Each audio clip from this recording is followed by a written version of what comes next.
and the person who knocked it over just kept walking. Just kept moving on with their day. And I'm bleeding. And all I could do was like, can someone get a picture of this? My name is Frank Everett. I am vice chairman for jewelry here in New York. And this is my Sotheby's story. So in 2017, we sold the collection of the personal archive of Shaun Leane, all the work that he made over a 20-year collaboration with Alexander McQueen.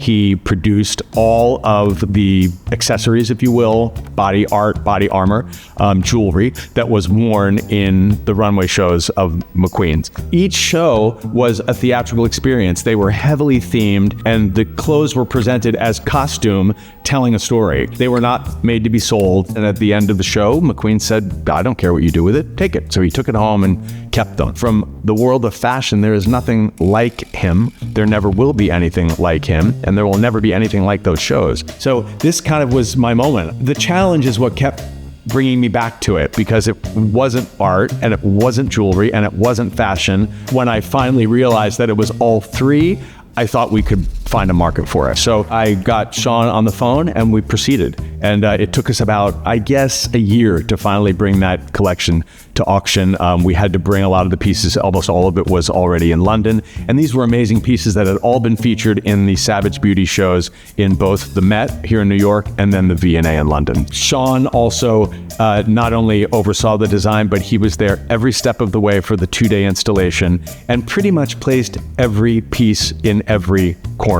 It's very rare that you install an exhibition with the artist at your side. And I was like on my toes, trying to make sure everything was perfect for him because he is a perfectionist. We built a box basically for him to be inside. So you entered this box and then everything was symmetrical, and you had 2 small rooms with pedestals, and then the walls were just completely covered with this incredible photography by Nick Knight and Anne Ray. So one of the most important pieces was the Crown of Thorns.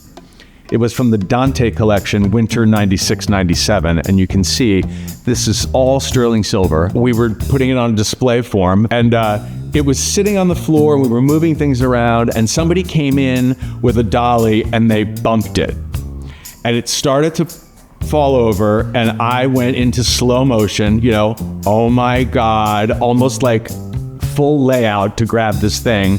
And my hands grabbed the Crown of Thorns, and the thorns really pierced me in 2 places. And those things were sharp as Yeah, I'm sure.